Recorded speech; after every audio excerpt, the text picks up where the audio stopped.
Bismillahirrahmanirrahim. Assalamualaikum warahmatullahi wabarakatuh. Alhamdulillahirabbil alamin. Assalatu wassalamu ala asyrofil anbiya'i wal mursalin wa ala alihi wa sahbihi ajma'in, amma ba'du. Pertama sekali, mari sama-sama kita memuji kehadiran Allah Subhanahu wa taala yang telah memberikan kita kesehatan sehingga dapat merasakan nikmat yang Allah berikan kepada kita pada hari ini. Salawat bertangkaikan dengan salam, tidak lupa pula kita sanjung sajikan keharibaan Nabi besar Muhammad sallallahu alaihi wasallam yang telah menegakkan kalimatul haq, la ilaha illallah Muhammadar Rasulullah. Baiklah teman-teman sekalian, perkenalkan, nama saya Ikel Kusara. Saya dari IAIN Takengon. Saya dari Prodi Ilmu Al-Quran dan Tafsir dari Fakultas Syariah. Ingin memaparkan sedikit tentang peta konsep ayat-ayat ekonomi, yang mana peta konsep ayat-ayat ekonomi ini terbagi menjadi 13, dan insya Allah akan kita bahas satu persatu. Di antaranya yang pertama itu ada manusia sebagai khalifah Allah Subhanahu wa taala. Yang kedua ada keragaman usaha dari manusia. Yang ketiga ada kecintaan manusia terhadap harta. Yang keempat ada prinsip kehidupan. Yang kelima ada prinsip keseimbangan. Keenam ada prinsip keadilan. Ketujuh nilai instrumen zakat. Yang kedelapan adalah pelarangan riba. Kesembilan adalah kerjasama atau syirkah. Kesepuluh ada jaminan sosial kebijakan humanis, ke-11 ada produksi, ke-12 distribusi, dan terakhir konsumsi. Nah, yang pertama kali yang akan kita bahas adalah manusia sebagai khalifah Allah di bumi. Sebagaimana Allah Subhanahu wa taala berfirman dalam Al-Qur'an Surah Al-Baqarah ayat 30 yang berbunyi, A'udzubillahi minasyaitonirrajim, Bismillahirrahmanirrahim. Wa idz qala rabbuka lil malaikati inni ja'ilun fil ardi khalifah qalu ataj'alu fiha may yufsidu fiha wa yasfikud dima wa nahnu nusabbihu bihamdika wa nuqaddisu lak qala inni a'lamu ma la ta'lamun. Yang artinya, dan ingatlah ketika Tuhanmu berfirman kepada para malaikat, aku hendak menjadikan khalifah di bumi. Mereka berkata, apakah engkau hendak menjadikan orang yang merusak dan menumpahkan darah di sana, sedangkan kami bertasbih memujimu dan menyucikan namamu. Dia berfirman, sungguh aku mengetahui apa yang tidak kamu ketahui. Nah teman-teman, ayat di atas itu menggambarkan keinginan Allah Subhanahu wa taala yang Allah sampaikan kepada para malaikat, bahwasanya Allah bermaksud ingin menjadikan khalifah di bumi. Dan para malaikat mengajukan pertanyaan kepada Allah Subhanahu wa taala, mengapa engkau hendak menjadikan khalifah di bumi itu? Dan itu adalah orang yang akan membuat kerusakan pada bumi dan menumpahkan darah di bumi. Padahal kami itu balik kepada para malaikat senantiasa bertasbih dengan memuji engkau dan mensucikan engkau. Setelah itu Allah Subhanahu wa taala berfirman, sesungguhnya aku mengetahui apa yang tidak kamu ketahui. Nah, ayat di atas itu juga mengisyaratkan adanya makhluk Tuhan sebelumnya yang dalam pengetahuan para malaikat itu suka membuat kerusakan dan menumpahkan darah di bumi. Nah, lalu Allah Subhanahu wa taala membantah, sesungguhnya aku mengetahui apa yang tidak kamu ketahui. Nah, pada firman Allah itu Allah seakan-akan menegaskan bahwasanya makhluk yang Allah ciptakan ini pada ayat 30 ini itu bukan yang seperti kita ketahui itu adalah manusia, namun berbeda dengan yang ada dalam pengetahuan para malaikat. Seperti itu. Jadi Allah Subhanahu wa taala menciptakan khalifah di muka bumi ini senantiasa agar selalu berbuat baik, selalu memuji kepada Allah Subhanahu wa taala, bukan untuk membuat kerusakan serta hanya menumpahkan darah di muka bumi ini. Nah, yang kedua teman-teman sekalian, yaitu tentang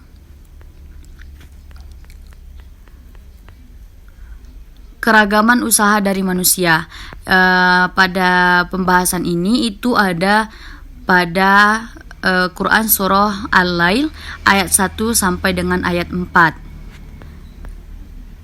yang bunyinya Bismillahirrahmanirrahim, Wal-laili idza yaksha wan-nahari idza tajalla wa ma khalaqadz dzakara wal unsa inna sa'yakum lasyatta. Nah, pada ayat ini itu menegaskan sesungguhnya usaha manusia itu memang berbeda-beda. Nah, sumpah Tuhan itu demi malam apabila menutupi cahaya siang dan siangnya apabila terang menderang. Itu seakan-akan menegaskan bahwasanya manusia itu harus memulai usahanya. Manusia itu seharusnya tahu kapan harus memulai usahanya dan kapan harus beristirahat atau memberhentikan usahanya. Seperti malam itu adalah tempat untuk beristirahat atau waktu untuk beristirahat karena gelap. Sedangkan siang apabila matahari telah terbit terang menderang, di situ kita harus memulai usaha. Dan penyebutan penciptaan laki-laki dan perempuan itu juga menguatkan adanya keragaman usaha adalah suatu niscaya. Nah, seperti ayat-ayat sesudah ayat 5 dari surat Al-Lail ini itu mengingatkan manusia di tengah-tengah gelimangan harta yang mereka miliki itu jangan sekali-sekali melupakan ketakwaan kepada Allah Subhanahu wa taala, karena sesungguhnya apa-apa yang mereka miliki itu adalah suatu titipan dari Allah atau suatu amanah dari Allah yang harus dijaga dengan baik-baik, dengan sebaik-baiknya. Dan apapun yang kita miliki pada saat ini, apapun yang Allah berikan kepada kita, itu senantiasa Allah bisa mengambil apa yang kita miliki kapanpun Allah mau. Seperti itu. Sebagai kita manusia itu sebagai makhluk ekonomis, itu manusia tentu saja harus berusaha mempertahankan hidupnya. Tidak hanya berdiam diri di rumah, tetapi manusia harus bekerja agar mendapatkan bahan pangan atau untuk kehidupan sehari-hari dan lainnya.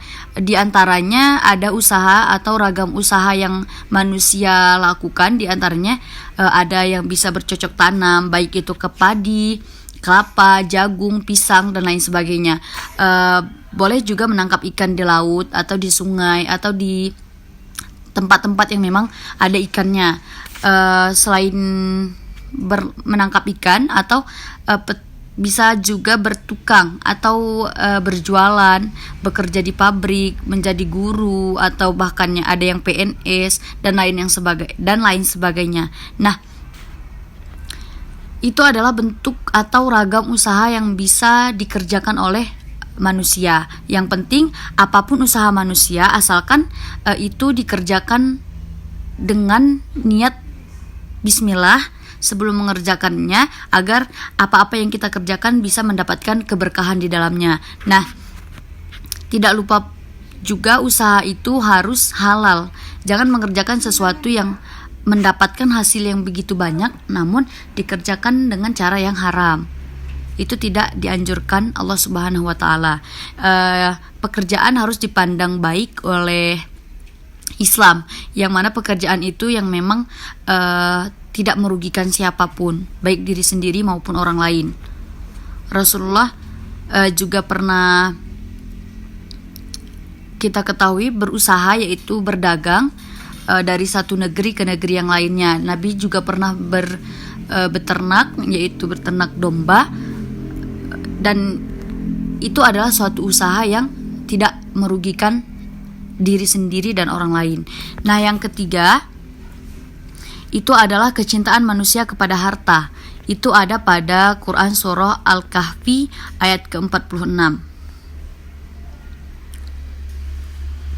Akan saya bacakan artinya, yang artinya harta dan anak-anak adalah perhiasan kehidupan dunia, tetapi amal kebajikan yang terus-menerus adalah lebih baik pahalanya di sisi Tuhanmu, serta lebih baik untuk menjadi harapan. Nah, Allah Subhanahu wa taala, teman-teman sekalian, itu menciptakan harta dan anak-anak itu sebagai perhiasan di muka bumi. Nah, kecenderungan manusia kepada harta benda bahkan kepada anak-anak itu adalah satu keniscayaan. Manusia itu juga hendak menyadari bahwa semua itu hanyalah perhiasan dunia dan hanya bersifat sementara, tidak kekal. Terlebih dari harta, ada yang lebih tinggi nilainya di mata Allah Subhanahu wa taala, yaitu amal-amal soleh. Dari situ kita mengetahui sebanyak apapun harta kita, sekaya atau sesultan apapun bahasa sekarang kita di dunia ini, itu hanyalah bersifat sementara. Itu hanya perhiasan yang Allah titipkan kepada kita. Dan Allah Subhanahu wa taala bisa mengambil atau mencabut apa yang kita miliki kapanpun Allah kehendaki. Selain harta yang berlimpah yang kita miliki, hanya yang membedakan kita antara satu mukmin dengan mukmin lainnya hanyalah amal-amal soleh atau ketakwaan kita. Karena amal-amal soleh itu adalah sesuatu yang lebih berharga dan lebih tinggi nilainya di mata Allah Subhanahu wa taala. Dan oleh karena itu, teman-teman sekalian, kita hendaknya menjadikan harta atau anak-anak itu bisa kita manfaatkan menjadi amal soleh. Apabila kita memiliki harta yang lebih, kita rajin bersedekah, kita membantu orang yang lebih sedikit kurang di bawah kita, atau bahkan kita dapat membantu anak-anak yatim, membantu orang-orang jalanan, membagikan makanan, membagikan uang dan lain sebagainya. Juga anak-anak yang kita miliki kita didik agar menjadi anak amal soleh di kemudian hari. Karena apa? Karena salah satu amal jariah yang tidak akan terputus walaupun kita sudah mati atau meninggal, itu adalah salah satunya anak amal soleh. Dan juga sedekah-sedekah yang kita berikan. Seperti itu. Apabila kita memiliki kelebihan harta, alangkah baiknya kita dapat menyumbangkan atau mensisihkan harta kita sedikit kepada orang-orang yang membutuhkan. Seperti itu. Selain itu, harta dan anak-anak itu juga disebut sebagian dari perhiasan kehidupan dunia. Dan Allah bisa saja mengambil anak bahkan selain harta kapan Allah kehendaki. Seperti itu. Pandangan manusia itu kecintaan kepada apa-apa selain anak dan harta itu juga wanita-wanita, emas, perak, atau binatang-binatang ternak, sawah, ladang, itu yang berhubungan dengan kesenangan kehidupan di dunia. Itu juga termasuk keragam kecintaan manusia kepada harta. Karena yang seperti yang kita ketahui bahwasanya harta benda, wanita, anak-anak atau lain sebagainya itu memang Allah Subhanahu wa taala menciptakan dengan menarik. Karena dengan begitu menariknya kekayaan harta benda di dunia ini bisa membuat manusia itu bermegah-megah sehingga melalaikan pemiliknya, yaitu Allah Subhanahu wa taala. Nah, ketika mereka sadar bahwasanya itu semua hanyalah titipan, itu ketika mereka sudah berada atau sudah masuk ke liang kubur. Makanya kesimpulan yang bisa kita ambil bahwasanya secinta apapun kita terhadap harta kita, sebaik-baiknya adalah lebih cinta kepada pemiliknya, karena semua hanya titipan. Nah, yang keempat, teman-teman sekalian, itu tentang prinsip ketauhidan atau kehidupan. Ini ada pada surah Al-Baqarah ayat 284. Yang mana akan saya bacakan artinya. Milik Allah lah apa yang ada di langit dan apa yang ada di bumi. Jika kamu nyatakan apa yang ada di dalam hatimu atau kamu sembunyikan, niscaya Allah memperhitungkannya tentang perbuatan itu bagimu. Dia mengampuni siapa yang Dia kehendaki dan mengazab siapa yang Dia kehendaki. Allah Maha Kuasa atas segala sesuatu. Nah, teman-teman sekalian, ayat ini setidaknya itu menegaskan 3 hal. Yang pertama itu kepunyaan atau kepemilikan, yang mana itu secara mutlak apa-apa yang ada di langit dan apa-apa yang di bumi adalah milik Allah Subhanahu wa taala. Yang kedua adalah Allah membuat perhitungan tentang perbuatan. Baik perbuatan yang kita lahirkan dengan secara terang-terangan, perbuatan baik atau buruk, maupun perbuatan yang kita lakukan dengan sembunyi-sembunyi, atau ketika perbuatan yang kita lakukan ketika tidak ada satu orang pun yang melihatnya, baik itu perbuatan yang baik maupun perbuatan yang buruk. Yang ketiga itu adalah Allah akan mengampuni atau bahkan menyiksa siapa-siapa yang dikehendakinya. Nah, ketiga itu juga Allah Maha Kuasa atas segala sesuatu. Nah, atas perbuatan kita maupun kita berbuat baik akan ada imbalannya dari Allah Subhanahu wa taala. Perbuatan buruk juga akan mendapatkan balasannya oleh Allah Subhanahu wa taala.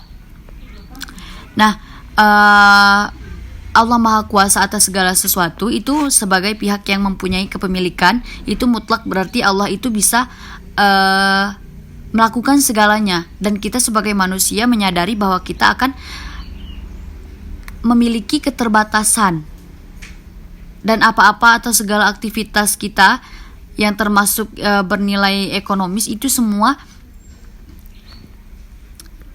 Allah yang Maha Kuasa atas apa yang diberikan kepada kita. Allah yang Maha Kuasa, mau Allah ambil atau Allah berikan lebih atau bahkan Allah akan cabut semuanya, itu adalah kekuasaan Allah Subhanahu wa taala. Karena sesungguhnya Allah itu yang telah mengatur segalanya, apa-apa yang ada di bumi dan apa-apa yang ada di langit. Allah itu maha mengatur semesta alam.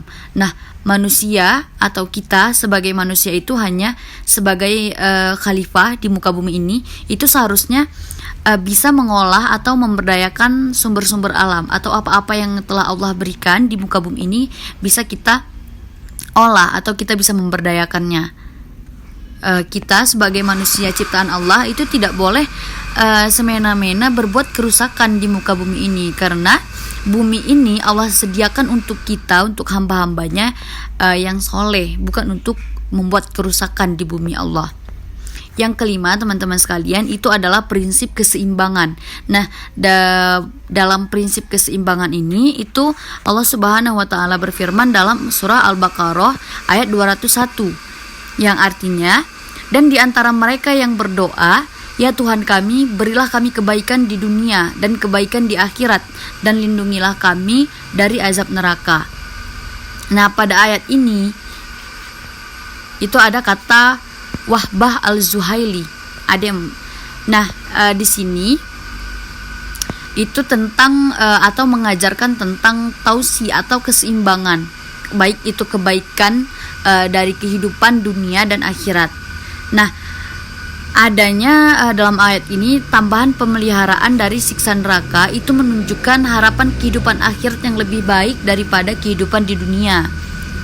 Untuk mencapai kehidupan yang baik di akhirat itu sudah sama-sama kita ketahui bahwasanya ketika kita berada di dunia sebelum kita wafat itu harus mentaati segala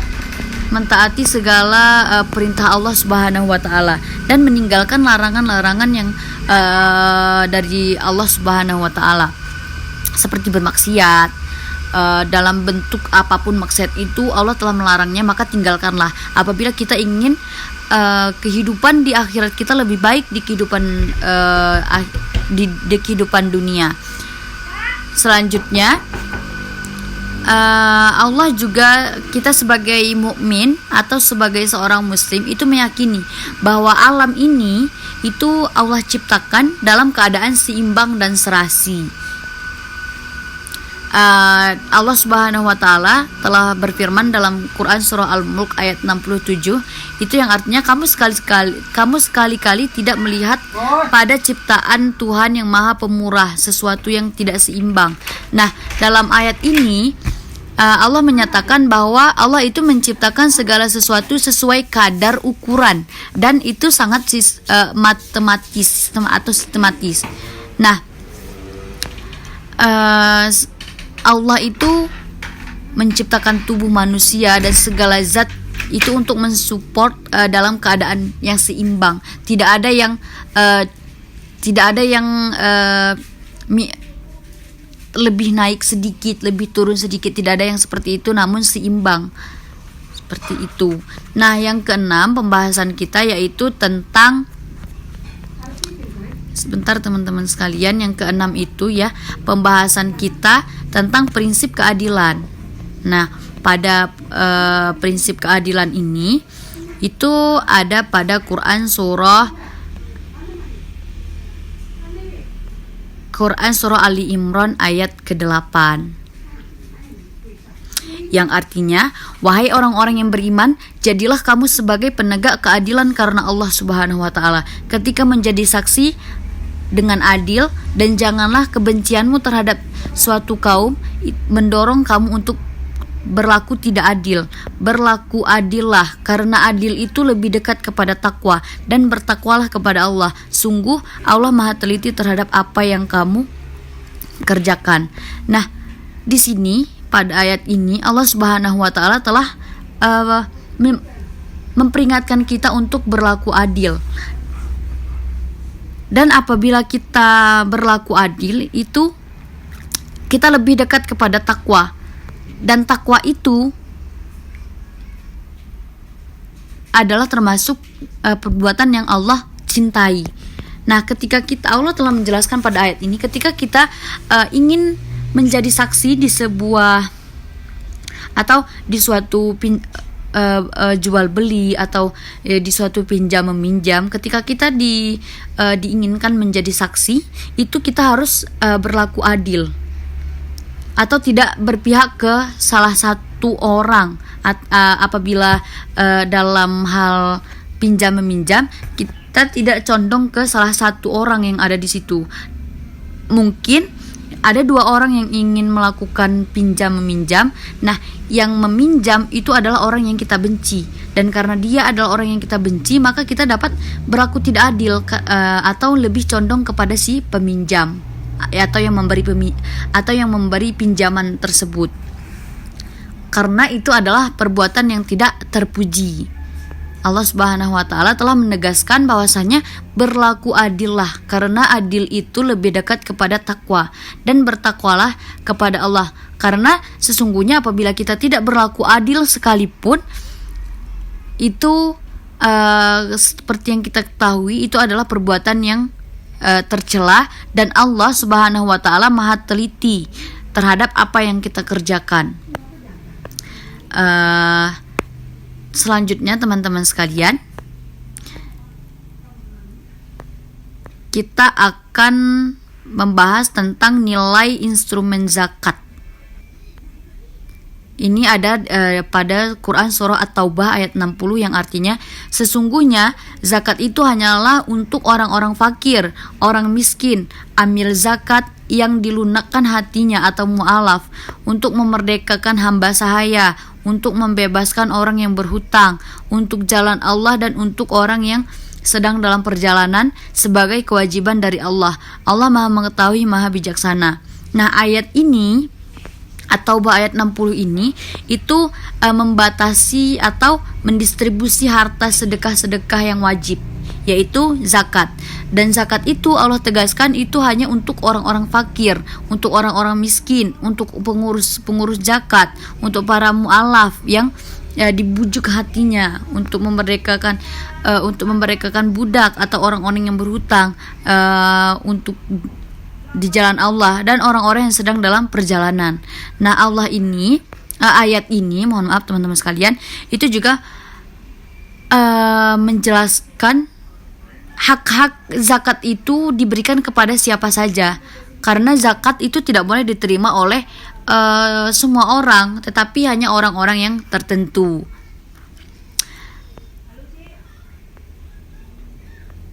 Dan penutup atau pembatas dari orang-orang yang berhak menerima zakat itu adalah dengan ditutupnya dengan penyebutan sifat Allah yang Maha mengetahui lagi Maha bijaksana.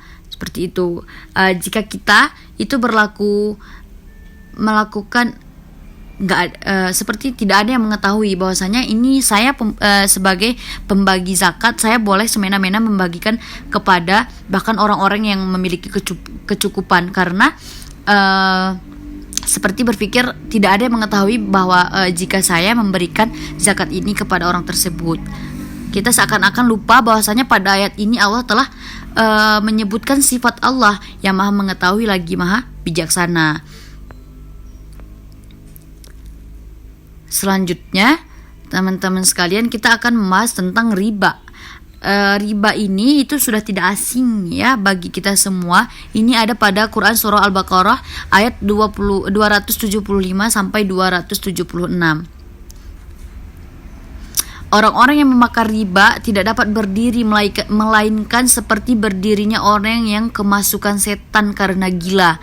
Yang demikian itu karena mereka berkata bahwa jual beli sama dengan riba. Padahal Allah Subhanahu wa taala telah menghalalkan jual beli dan mengharamkan riba. Barang siapa mendapat peringatan dari Tuhannya lalu dia berhenti, maka apa yang telah diperoleh dahulu menjadi miliknya dan urusannya terserah kepada Allah. Barang siapa mengulangi, maka mereka itu penghuni neraka, mereka kekal di dalamnya. Nah, pada ayat 275 ini Allah telah menegaskan bahwasanya Allah Subhanahu wa taala memang menghalalkan jual beli dan mengharamkan riba. Apa-apa yang Allah perintahkan itu adalah pekerjaan yang halal apabila kita kerjakan. Namun sesuatu yang telah Allah larang lalu kita kerjakan itu adalah perbuatan haram. Nah, salah satunya adalah riba. Apabila kita mengerjakannya, kita akan mendapatkan imbalan di hari akhir kelak. Karena kita telah mengetahui bahwasanya Allah Subhanahu wa taala telah berfirman dalam Quran surah Al-Baqarah ini, dan itu akan menjadi peringatan bagi kita semua umat muslim. Yang kedua itu ayat 276. Di sini artinya Allah memusnahkan riba dan menyuburkan sedekah. Allah tidak menyukai setiap orang yang tetap dalam kekafiran dan bergelimang dosa. Pada ayat sebelumnya kita telah mengetahui bahwasanya Allah mengharamkan riba. Nah, di ayat 276 ini Allah itu seperti menganjurkan kepada kita tinggalkan riba, tetapi beralihlah kepada sedekah.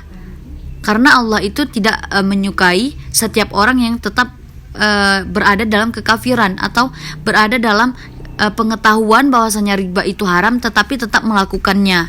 Seperti itu, teman-teman sekalian. Nah, pembahasan yang selanjutnya yaitu tentang kerjasama atau syirkah. Pembahasan ini ada pada ayat pada surat Az-Zukhruf, teman-teman sekalian, pada ayat 32. Yang artinya, apakah mereka yang membagi-bagi rahmat Tuhanmu? Kamilah yang menentukan penghidupan mereka dalam kehidupan dunia, dan kami telah meninggalkan sebagian mereka atas sebagian yang lain beberapa derajat, agar sebagian mereka dapat memanfaatkan sebagian yang lain, dan rahmat Tuhanmu lebih dari apa yang mereka kumpulkan. Nah, pada ayat Az-Zukhruf ayat 32 ini, teman-teman sekalian, Allah Subhanahu wa taala itu menegaskan yang menentukan kehidupan di dunia, baik itu kekayaan, harta dan lain sebagainya, itu adalah Allah yang telah mengatur segalanya. Dan ada yang hidup dengan kaya raya, atau ada yang hidup dengan berpengaruh atau influencer, ada juga hidup dengan tinggi di sosial, di status sosialnya.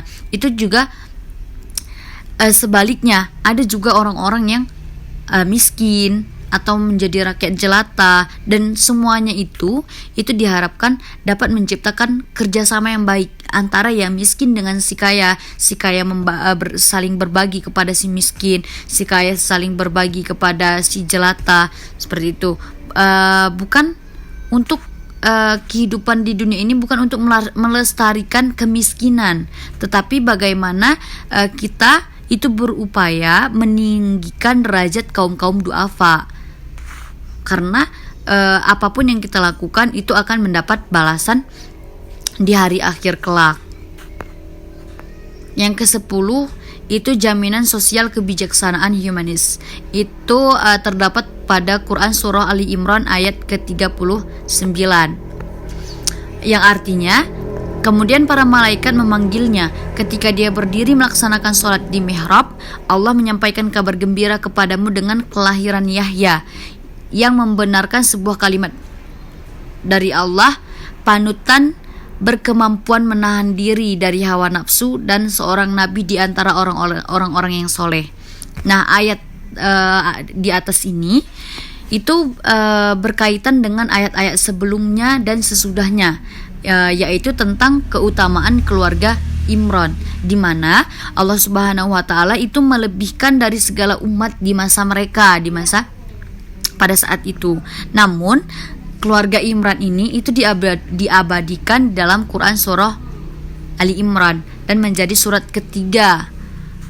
Dan Al-Quran juga istrinya itu juga disebut di dalam surah Maryam.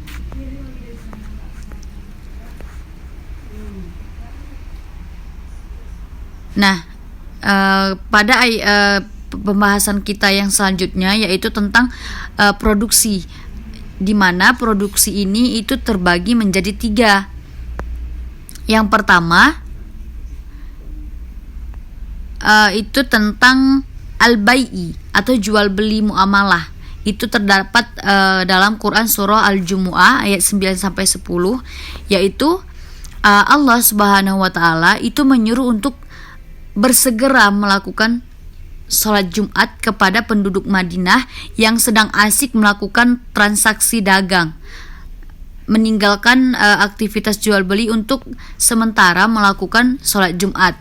Dan lebih baik jika bagi kamu yang mengetahui, jika selesai kegiatan sholat Jumat, maka bertebaranlah atau lakukan apa yang kamu lakukan sebelum sholat Jumat tadi.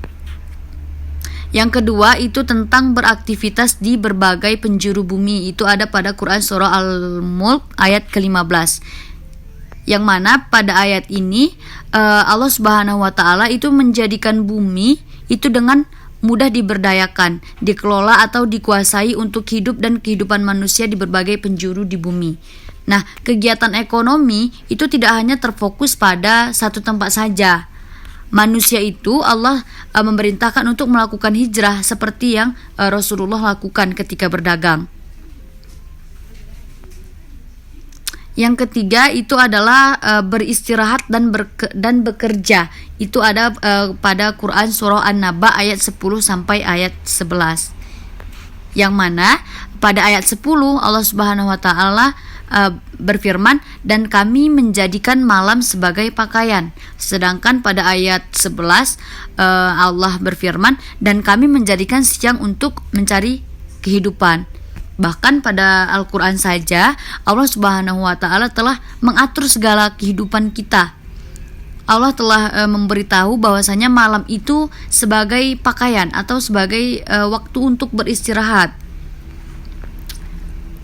Karena malam itu gelap dan menutupi jagat raya ini sebagai pakaian untuk menutupi manusia atau untuk beristirahat.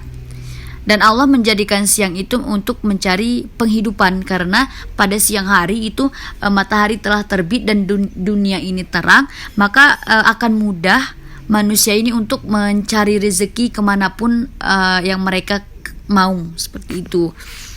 Yang selanjutnya itu pembahasan kita tentang distribusi, yang mana distribusi ini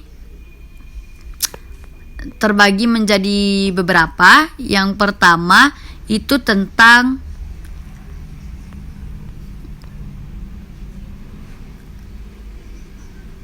prinsip distribusi. Itu terdapat pada surah Al-Hasyr ayat ke-7, yang mana pada ayat ini itu Allah Subhanahu wa taala berfirman atau berbicara tentang prinsip distribusi harta rampasan atau perang yang disebut al-fai'i, atau yang diperoleh dari orang-orang kafir dengan mudah tanpa mengarahkan pasukan sebagai lawan dari ghanimah.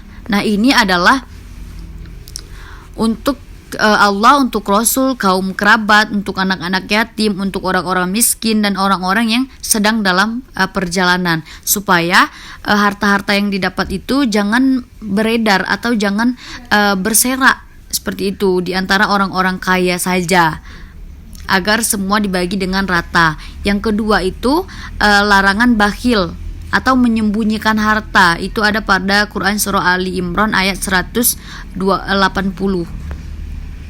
Pada ayat ini Allah Subhanahu wa taala juga menepis asumsi bahwa bakhil itu pelit alias kikir. Itu adalah sesuatu kebaikan, yang bahkan itu seharusnya sebaliknya.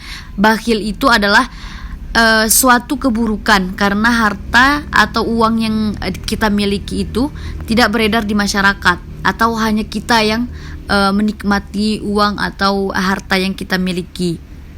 Dan hal ini itu tidak akan menolong atau menghidupkan ekonomi umat, dan itu Allah larang. Itu disebut dengan bakhil. Harta orang bakhil itu disebut oleh Allah akan dikalungkan di lehernya pada hari kiamat.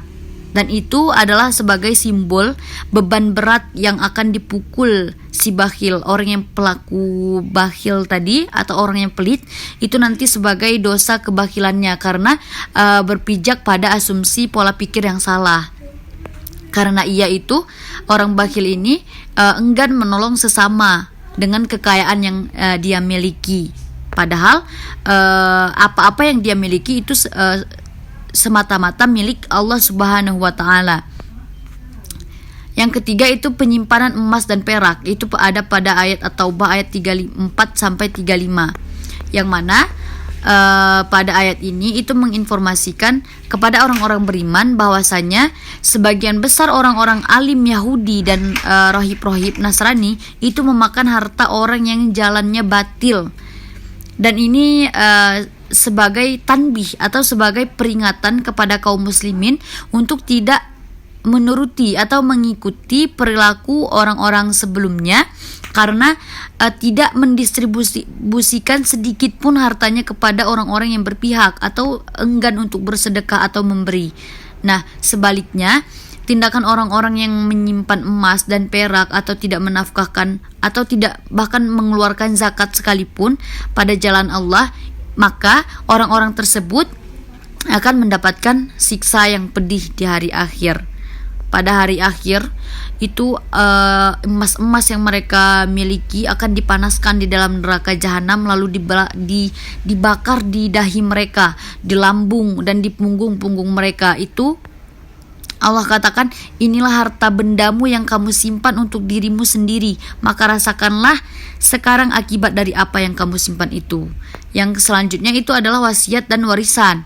Nah, distribusi kekayaan ini selain yang di atas tadi itu adalah wasiat dan warisan. Ini ada dalam surah Al-Baqarah ayat 180. Yang mana pada ayat ini itu diwajibkan atas setiap orang yang kedatangan tanda-tanda maut, jika ia meninggalkan harta yang banyak, itu hendaklah dia berwasiat. Baik itu wasiat untuk ibu, untuk bapak, untuk anak, untuk kerabatnya, itu secara makruh. Dan ini adalah kewajiban atas orang-orang yang bertakwa untuk warisan, teman-teman sekalian, atau wasiat. Apa-apa yang kita miliki kita wasiatkan kepada, ini hartaku yang ini untuk anakku yang ini, hartaku yang ini untuk anak yang ini, seperti itu, agar ketika sekalipun dia wafat tidak menjadi bumerang untuk orang-orang yang ditinggalkan, seperti itu. Selanjutnya adalah konsumsi, yang mana konsumsi ini juga terbagi, ini adalah pembahasan kita yang terakhir, terbagi menjadi 3. Yang pertama adalah kualitas makanan. Itu ada pada Quran surah Al-Baqarah ayat 172, yang mana pada ayat ini Allah Subhanahu wa taala itu menyeru kepada orang-orang yang beriman untuk memakan makanan yang baik-baik di antara rezeki yang Allah berikan. Nah, orang-orang beriman itu dituntut untuk bersyukur kepada Allah sebagai bukti ketaatan kepadanya. Apa yang dia dapatkan, apa yang dia makan, apa yang dia konsumsi, itu hendaknya dia bersyukur atas Allah masih memberikan nikmat makan pada saat apa-apa yang dia dapatkan pada hari itu. Dan rasa syukur itu itu adalah sebagai bukti bahwasanya kita mentaati Allah Subhanahu wa taala. Dan rezeki pada ayat di atas itu berkonotasi dengan apa yang sempat kamu makan dan untuk menambah keberkahannya, karena diikuti dengan rasa syukur. Seperti itu. Kedua, pada pembahasan ini yaitu larangan berlebihan. Itu ada pada surah Al-A'raf ayat 31, yang mana ayat ini itu mengandung perintah beradab memasuki masjid, khususnya itu pada tiap-tiap akan mengerjakan sholat atau tawaf keliling Ka'bah atau ibadah-ibadah lainnya.